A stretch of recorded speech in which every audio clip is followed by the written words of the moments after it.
Okay, welcome back to week 3 lecture, part 2. We were talking about the various forms of polarization that exist in American politics. And as I indicated, there is a myth that the parties have moved one to the far left, one to the far right. You now know that is not correct.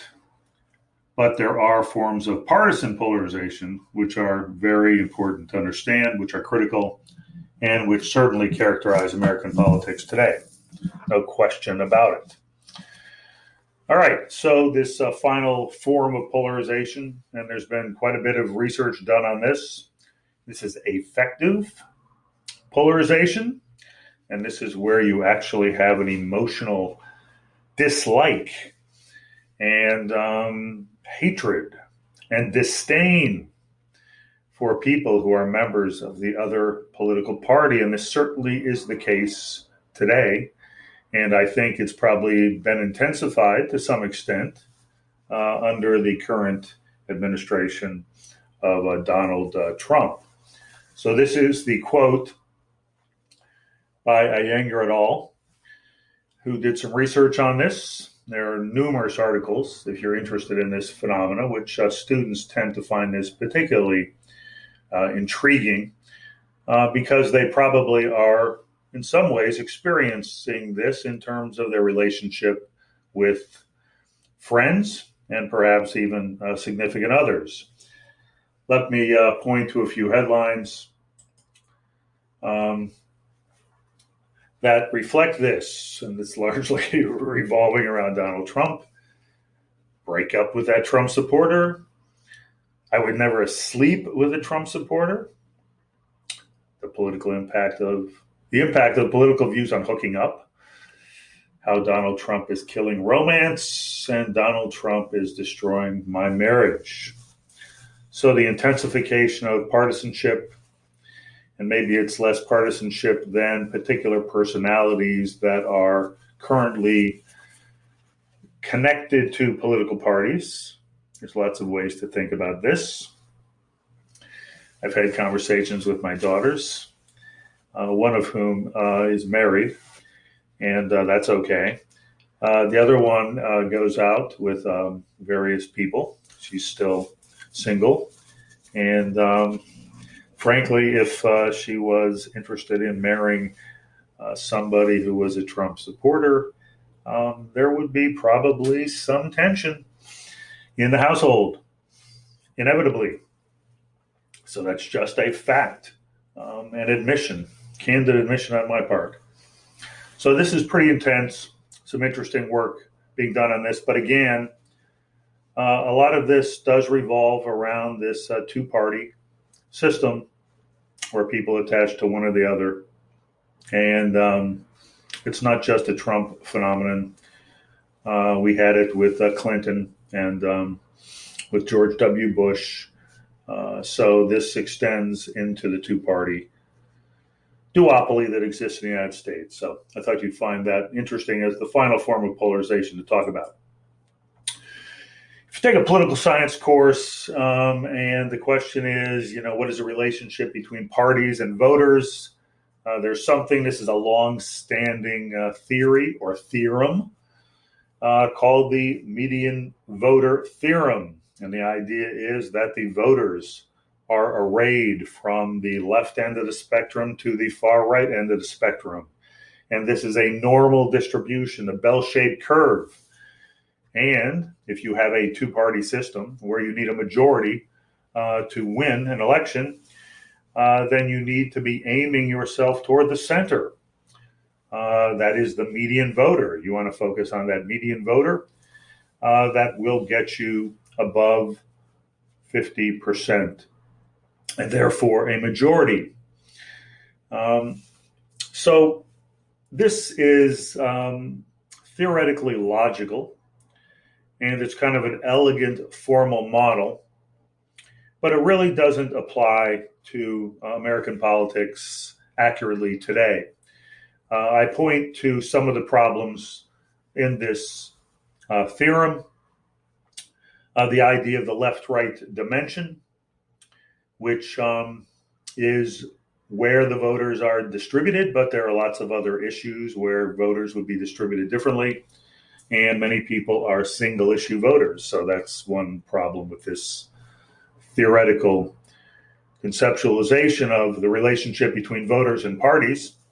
It does assume a two-party system. And as we said before, what we would like to do, or certainly what I would like to do, is transcend the two-party system into a multi-party system. And then the logic of the relationship between parties and voters and where you aim your campaign would be entirely different.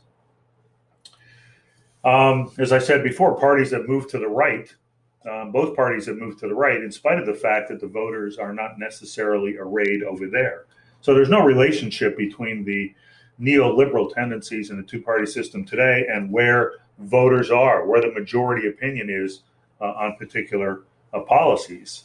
The majority opinion tends to be much more to the left of where the parties are, particularly on the political economic issues I've been talking about. And then there's a few other problems here as well, and I want to touch on those in a slightly different context. So anyway, you can take a look at those problems. Those are issues that people have brought up in their criticism of the median voter theorem. This whole issue that is kind of built into this median voter theorem is that there's some relationship between what your constituents believe, that is the people whose vote you want, and the kind of policies that you actually put in place. And there's been some very interesting research, and I'm just going to cite one piece of research here. And I hope when I'm citing these different articles that come from these journals, this is from the American Political Science Review, I had some stuff from the Journal of Politics. What I'm trying to do is tune you into the fact that there's some really good research being done that answers and addresses many of the questions, the assumptions, a lot of the myths about the way the political system works. And you can take your time reading this, but the basic point is that politicians misperceive significantly the opinions of their constituents. And in fact, the main point is they assume that their constituents are much more conservative than they really are. This may be a self-serving assumption, that is, the politicians may themselves want to pursue conservative policies for a variety of reasons, and therefore they can justify that by assuming that their constituents are equally conservative, and therefore that they're actually representing their constituents. But in fact, as you look at these two charts, you can read the summary below. Ideally, this will pique your interest, and you might want to go to the American Political Science Review. By the way, if you're a political scientist and you work at a university, if you want to get tenure, if you want to get a lot of attention in the discipline, publish in the APSR, the American Political Science Review. Okay, so here's an alternative that I think is much more accurate, an alternative to the median voter theory, and that is the investment theory of politics. This was developed by Thomas Ferguson, a political scientist. He's still around. He's still commentating on things that are happening. So if you do a search on Thomas Ferguson, you'll find some writings as well as some interviews with him. And his basic point is that parties are interested in attracting investment, and people who make those investments tend to be the people that have the most significant amount of money to be able to donate to political parties and candidates, are interested in getting a return on their investment. So you've got the parties and the candidates wanting to attract the investment, and in order to attract the investment, you need to be promoting policies which are consonant with the interest of the wealthiest voters. And the wealthiest voters, in turn, make their contributions, assuming that they will, like an investor, get a return on their investment. And what they mean by that is policies which represent and advance their interests. So rather than voters determining party positions in this median voter theorem, the parties use the capital they have gained from investors to then influence public opinion. Now, Now, this is supported by a lot of research that's been done. I cite one or two particular articles that have been written on this, one by Baker, another by Larry Bartels, who is a prominent political scientist and whose work I've cited before. Here's an example of an investor. You may recognize the name Betsy Devos. She is the Secretary of Education in the Trump administration. I could say many, many things about her, but I will refrain from digressing. She says, my family is the largest contributor of soft money to the National Republican Party. This was in 1997. This might have some relationship to why she was chosen as the Secretary of Education under Trump. She says, we do expect some things in return. We expect to foster a conservative governing philosophy consisting of limited government and respect for traditional American virtues. We expect a return on our investment. So it's a great quote from somebody who donates enormous amounts of money to the political party, and it's consistent with Ferguson's investment theory of politics. And this is just an alternative way to think about the investment theory dynamic in comparison to the median voter theorem. And you can see that you have people at the high end, and I'm ranking people now not from left to right, but from how much money they have. And the richest individuals obviously invest in parties that solicit their donations and their contributions, their campaign contributions. And the parties in turn will try to persuade the larger range of voters, those in the middle, those in the median section, that in fact those policies are in the best interests of the country, of those voters, etc. So this is an entirely different kind of dynamic, one that I think is much more accurate, given the role of money in American politics, than the median voter theorem.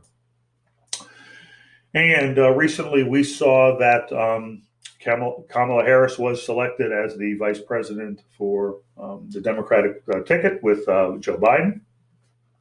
And it's interesting to see the response of Wall Street, the financial sector, which is major contributor to the Democratic Party. Wall Street sighs in relief as Harris is chosen, rather than perhaps somebody who would represent a different set of policies.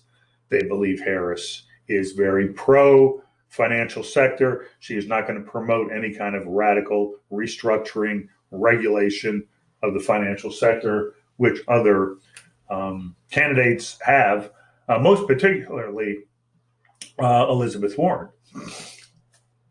So these are the ways in which Wall Street signals its positive reaction. And of course, Harris chosen because the Democratic Party wants to encourage the investment from the donations, the campaign contributions from Wall Street.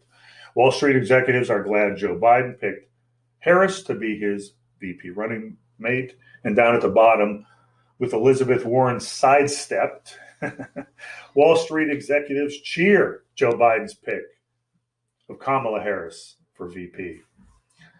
So I'm trying to show you how the investment theory of politics is playing out currently, much to the chagrin, I would say, of the Bernie wing of the Democratic Party. All right, let's talk a little bit about voting and non-voting. There's two kinds of models, and they're not necessarily mutually exclusive, but often there's an emphasis when we try to understand why people vote the way they do, whether they vote or not.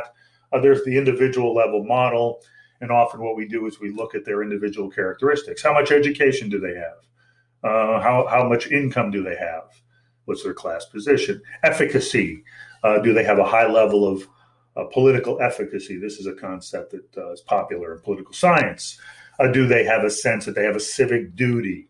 Is that a kind of internalized value or norm that they possess? Race, gender, etc. Right? So these are individual. So you can predict where people vote to some extent on the basis of individual level characteristics. Now, in sociology, generally, we try to extend our understanding and analysis above and beyond the individual level and look at structural factors that might actually shape what an individual does, right?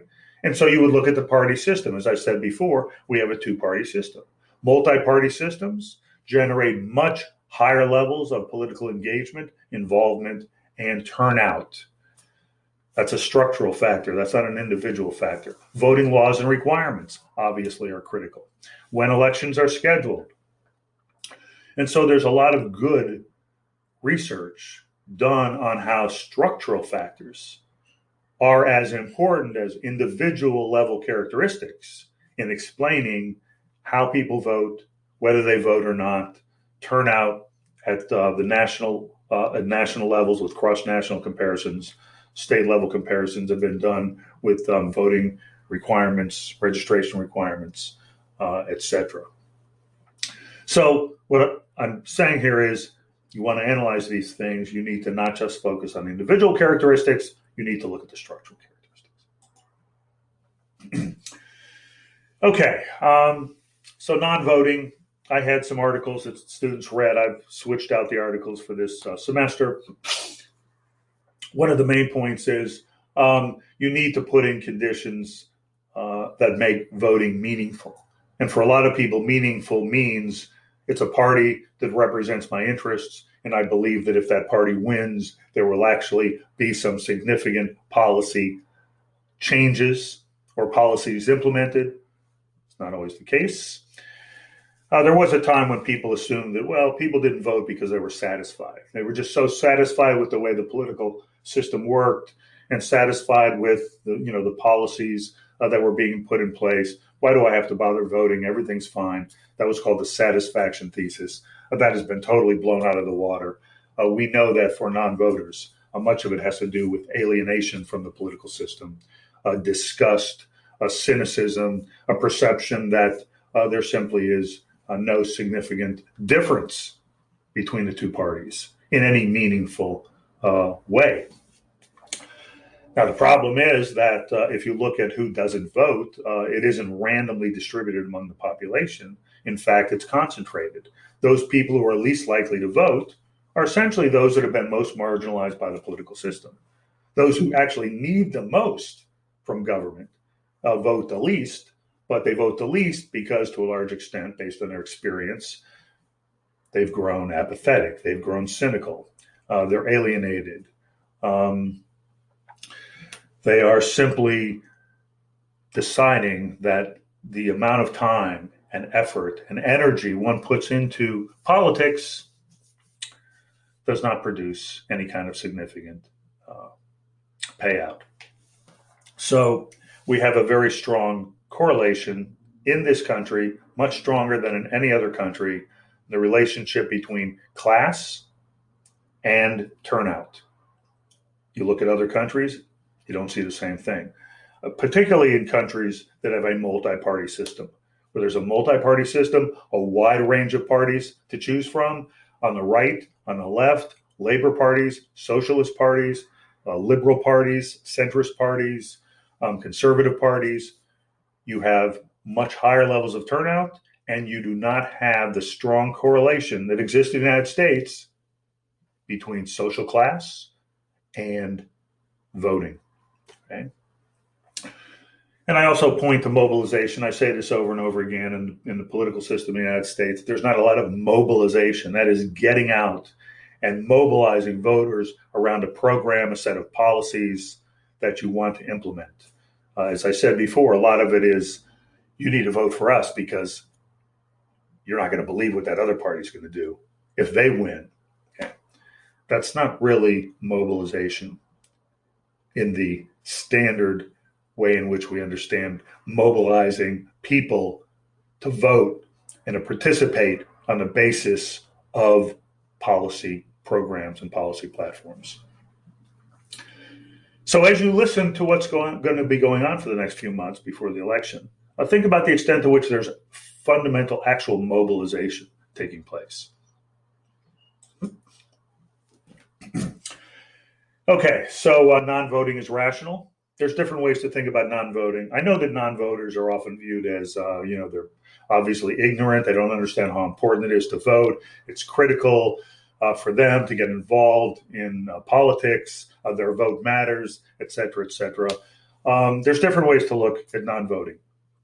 So non-voting can be rational if you take a rational choice. And somebody says, I perceive very little difference between Democrats and Republicans, and therefore I'm not going to take the time and effort to expend for something which is not going to produce any significant effect. Lots of people perceive the political system that way. In that sense, non-voting is rational. Non-voting is political. There are some people who say, I'm not even going to participate in the charade. I don't like the two-party system. I think they're both corrupt. I think they're both dominated by corporate money, and I'm simply not going to dignify the two-party system with my participation. So often that can be a political act in and of itself. We've already talked about how non-voting is class-based. I talked about mobilization, how important that is, and there's something going on, and I've gotten in some arguments with people as we move into this election, and that is vote shaming. So when Biden got the nomination, people who were supporting Biden wanted everybody to get on the Biden bandwagon. They began to insult and shame people who thought, you know what, I'm not sure I'm going to vote for either one of these candidates. I don't like either one. Or, I'm going to vote for a third party. I'm going to vote for the Green Party or some other third party that is more in line with my political preferences. And there was a lot of, and this was taking place on Facebook, where I have a lot of political disputes as well as conversations. And there were lots of attacks on people who were immediately after Bernie dropped out and Biden was clearly going to be the nominee. They were attacked by people for, having the privilege of not voting, or that, how dare they not support Biden under the conditions, et cetera. There are reasons, and I have posted something about this if you're interested in my blog about a way to think about how you would vote in November.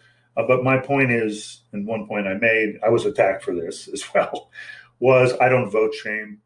I don't, insult people and shame them if they decide they don't want to vote for whatever reason, or that they want to vote for third party.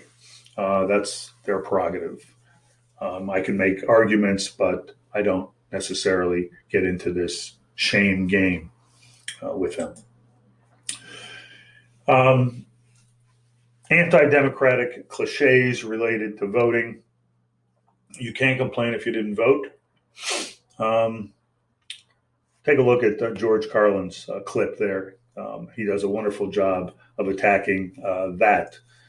First of all, you can complain anytime you want. It doesn't matter whether you voted or not. So I think that's simply a way of shutting people down. That's anti-democratic. You have no voice because you didn't vote in the election. Well, maybe I didn't want to vote in the election. Maybe I didn't like the candidates. Maybe the candidates never mobilized me. Stop complaining. You voted for X. During the Obama administration, I was very critical of the Obama administration. And people said, stop complaining. You voted for Obama, so you can't complain. That's absurd. You've heard these cliches before, right? So you need to challenge them. You need to question them. No one should be told they can't complain, they can't participate, they can't engage in a critical analysis of the political system. I don't care whether they voted or not. Right? If you don't like it, wait for the next election. That's a great one, right? So you can't complain between the two elections. You just have to wait, right? Very undemocratic. Of course, people don't wait. You get on the street, you protest, you engage in all kinds of whatever political activities you want as a way to exercise voice, right? All right, a lot more to say about those. So what can we say about American elections? If you ask Americans, do you live in a democracy? People say, of course we live in a democracy. America is one of the greatest democracies in the world. And then you ask people, well, what makes the United States a democracy? And they'll say, well, We have elections. By the way, that's a very narrow conception of democracy. We'll talk more about this later in the semester. But they'll say we have elections. We get to vote. We have parties that compete for our votes. And we have elections, and we have political parties, and we have candidates, and we can choose our leaders. Okay, so it rests on the electoral system. Fine. Where does the U.S. electoral system rank among Western democracies? If you go to the Electoral Integrity Project, which you can look up on the internet, you will see that the U.S., this greatest democracy in the world, ranks, ready? Dead last in terms of electoral integrity. The integrity of the electoral system. The electoral system on which most people base the argument that we live in a democracy. So if the electoral system is critical to how we define our democracy, we need to do something about the way it's organized. Now, you might wonder, like, how do they rank these countries? You know, they get scores. How do they determine what their score is? Well, it's based on a whole range of factors. I'm listing some which actually negatively impact the U.S. ranking. Gerrymandering, we all know about that, right? Carving out districts that are designed to ensure that one party versus another wins the election. That's a long-term problem, and there have been efforts to address this. We have a decentralized electoral system.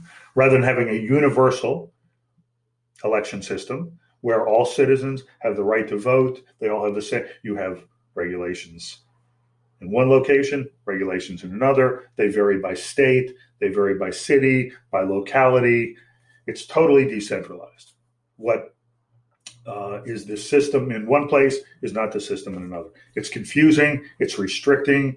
It ultimately makes the likelihood of people participating and voting in high numbers less likely. Okay. Restrictions on third parties. There's all kinds of ways in which third parties are essentially pushed out, not to mention the fact that we have a electoral system, as I said, which inevitably is going to push us toward two parties. By the way, the one thing that the Democrats and Republicans agree on, because we know they're polarized and they don't agree on very much, but one thing they do agree on when they have debates, because there's a corporation that runs the debates, and the Democrats and Republicans sit down, the one thing they always agree on, do not allow a third party to participate in the debate. It's the one thing they do agree on, because they both have an interest in making sure that there is no third party competition. You have partisan control of election administration. So here in Jacksonville, the supervisor of elections is a Republican. He's notorious as a very partisan Republican, pretty extreme, actually right wing. So this is the person who is supervising elections. Maybe he can in some way impact the outcome by virtue of the decisions he makes. Voter registration, we've talked about that, okay? Rather than just saying every citizen has a right to vote, period, all kinds of different registration requiremements. Workday voting, why do we vote on Tuesdays? It's crazy, okay? Makes it less likely that working class people can vote. Thankfully, we now have early voting. We're going to have mail-in voting. That addresses it, but why do we have election day on a Tuesday? And I'll go back to the issue we talked about before. We have a two-party versus multi-party. That's a strike against the United States. The more parties you have, the more options, the more choices, the more likely people will be able to participate and find a party that aligns with their values. Okay, this is sort of my way of thinking about the Democratic Party. I can't move let's see if I can move myself over here. Oh, there we go. Okay. These are sort of the things that the Democratic Party has emphasized, and I think this sort of touches on some of the stuff that Frank had written that hopefully you actually read, and that is that the Democratic Party priorities have largely focused on areas that do not address the fundamental crises facing the average working person. Diversity has become largely a substitute for equality or addressing income inequality. There's a fixation on innovation and a kind of glorification of the financial and technology sectors, which are heavily invested in the Democratic Party. But what have we got from those sectors? We had the financial crisis based on all those innovative financial instruments they created in the early 2000s. And the technology sector, as we know, is dominated by 3 or 4 major firms, technology firms, and they engage in what we call surveillance capitalism. See Shoshana Zuboff's book in that title. And meritocracy, I think some of you wrote about this, and this was emphasized especially by Frank, who talked about the way in which meritocracy has been elevated to a very high value priority among the Democratic Party. But the results of promoting meritocracy as the solution to all problems, more education, etc., has not addressed the concerns of the average voter nor their economic insecurities. And so this has a lot to do with the bias within the Democratic Party among the professional class, sometimes called the professional managerial class, the PMC. Back in the early 2000s, John Judas and Roy Teixeira put together an interesting analysis of the American political landscape, and they made predictions that the Democratic Party would inevitably be the majority party, the dominant party. It's interesting they did this in 2002. Look around us now. Okay, look at the administration. Look at the Senate. Look at state houses in most states. Look at governorships in most states. So I think they were off base. But what did they base this prediction on? They based it on something called the coalition of the ascendant. It's a wonderful phrase, coalition of the ascendant. That is, there will be a coalition of the ascending, the rising, the increasingly dominant sectors of the American population who, they believe, will vote Democratic. So over time, as you know, what are now the younger voters who are more liberal, minority voters, Hispanic voters, Black voters, educated voters, all of these demographic groups presumably increasing in terms of the proportion of the American population. Democracy is destiny. Got it? You don't have to do anything. It's like a silent revolution over time. The complexion, and I use that term broadly, the complexion of the American population will change in a way that will inevitably favor the Democratic Party. What are some problems with this argument? One, the Democrats will automatically be advantaged. There's no guarantee that the Democrats will automatically be advantaged. It requires that people participate, that they get engaged, that they're mobilized, that they actually vote. There's just lots of reasons why. So to assume that the Democrats really don't have to do anything, they don't have to mobilize voters, they don't have to come up with a progressive social democratic platform, something I would like to see them do, because inevitably these groups are going to prefer the Democratic Party over the Republican Party. All right. Problem number 2. Members of the coalition may not vote, and in fact, many of those segments that they identify are not necessarily high-level participating segments of the population. So the assumption that just because you occupy a particular status, right, race, ethnicity, age, education, that translates into participation, voting for the Democratic Party. There's a lot of questions about that as well. This was an interesting analysis that was done by Richard Alba. He's a sociologist who studies race and ethnicity and other issues like that. And he pointed out that, there's been all this talk about the fact that, in 2030, whatever, the majority of Americans will not be white. Okay. And therefore, and this is part of the coalition of the ascendant, as that population grows, presumably they're going to vote Democratic. Okay. And automatically, demographically, the shift will move in the direction of the Democratic Party. He talks about the one drop rule. And what that means is if you have one drop, okay, right, of non-white blood, you are regarded as non-white. Right? Now, the problem there is that a lot of research has been done on, mixed marriage, children from mixed marriage, right? So they're automatically regarded as non-white. But the question is, what is their identity? Who do they identify with?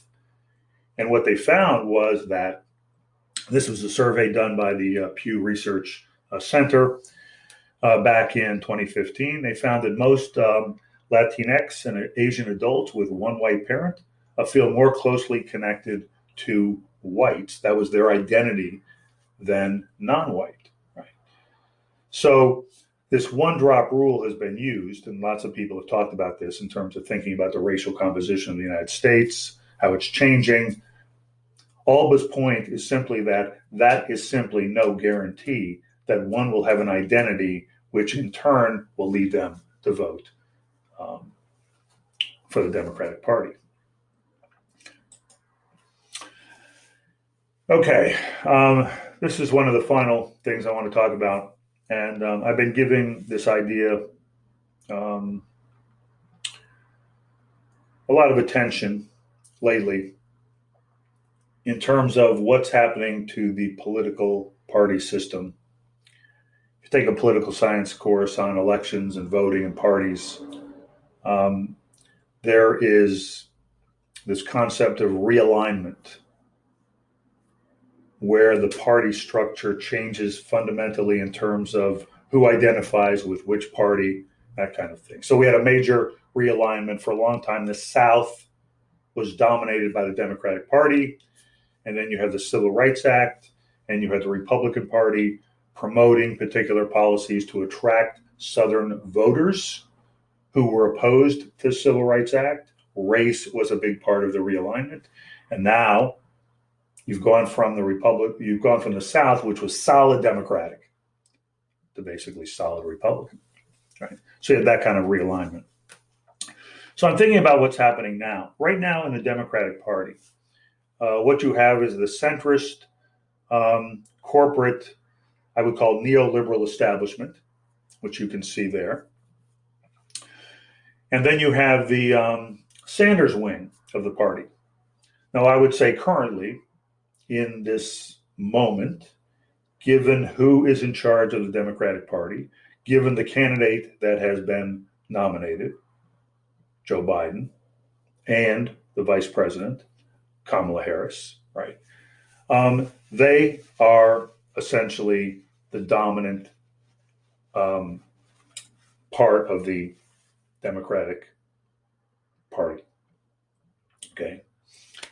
You have a large segment of Republicans, we might say former Republicans, or never Trumpers, who are joining with the Democrats against Trump and the Republican Party.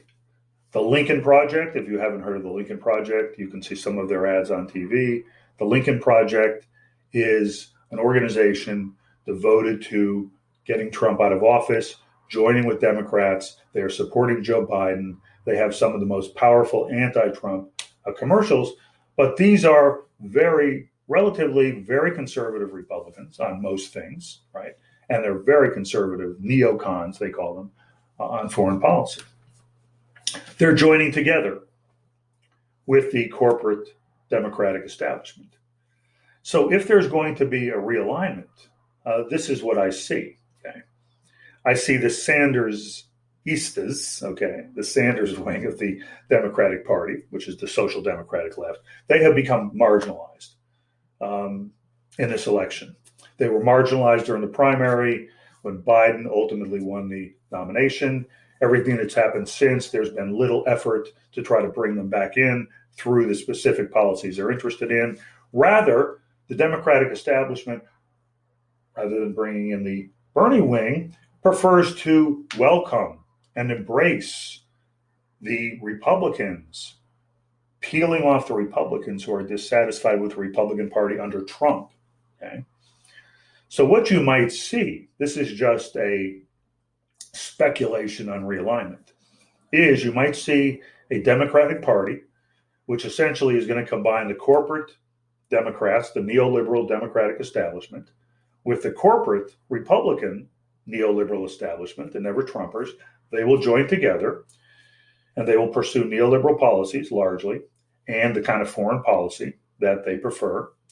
And there hasn't been much division among the parties on foreign policy. They don't like Trump's approach to international affairs, to globalism, et cetera. And then you will have a Republican Party, which essentially will be Trumpian, right-wing, what Fraser called reactionary populism. That will be the Republican Party. The Democratic Party will essentially be the center-right party. You'll have a center-right party and extreme-right party, and that'll be it. Okay?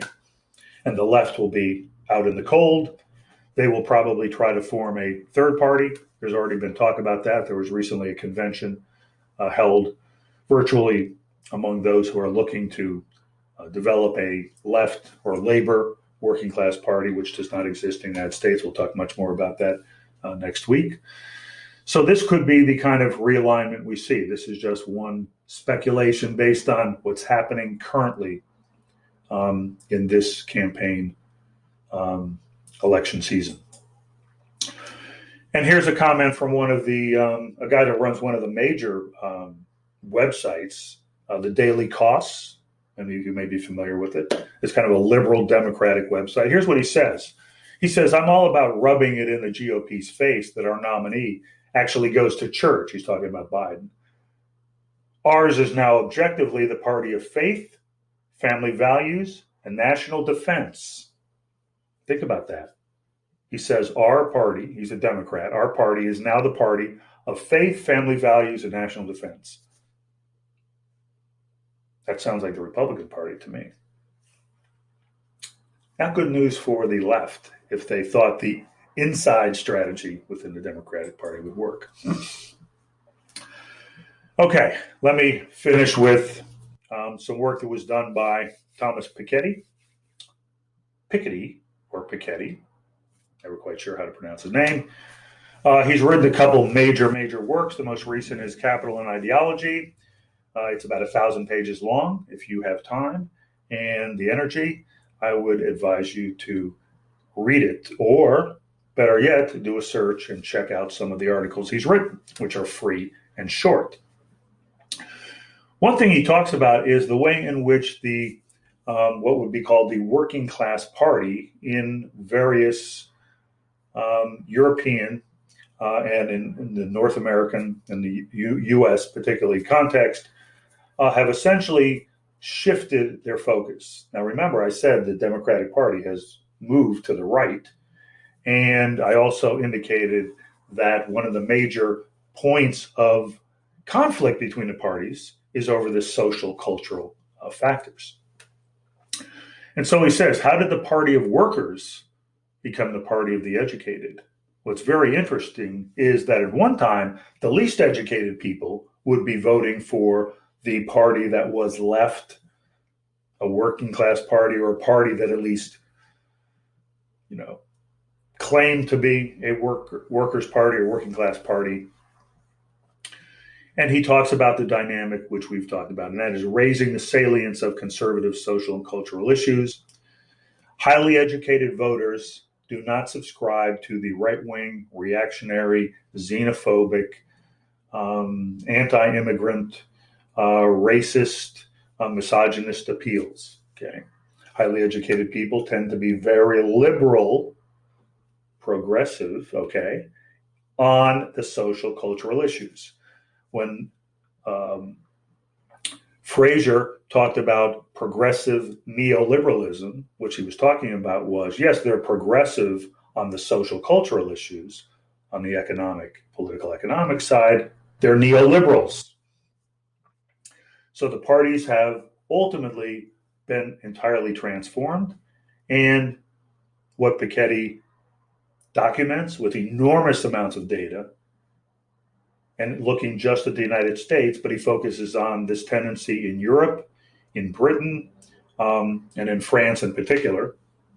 He says in the United States, we now have two parties. There are two elite parties. One is the Brahmin left. He calls them the Brahmin left. I wouldn't even describe them as left, but he means left in terms of on the spectrum, in relationship to the other party. And the merchant right. The Brahmin left is a Democratic Party made up of highly educated professionals and highly educated suburbanites, which is what Biden is shooting for, hopefully peeling off a few of those that are rejecting Trumpism. And you've got the merchant right, the more traditional, business-oriented Chamber of Commerce Republicans. And in showing how things have so dramatically changed in relationship to education and party identification, this is just one of the many charts he has. This shows the percent voting Democrat among college grads minus the percent voting Democrat among non-college grads. So when this number is negative, that means that non-college graduates are much more Democratic than college graduates. The higher the number, that means that you have more college graduates voting Democrat than non-college graduates. And if you look carefully at this graph, you'll see that there's been a steady upward shift from 1945 to the last election in 2016, where the Democratic Party is now the party of the highly educated, the professionals. So think about this in the context of what Frank was talking about. You put all these things together into a kind of narrative about what's happened in American politics. I'm losing my voice. I'm signing off.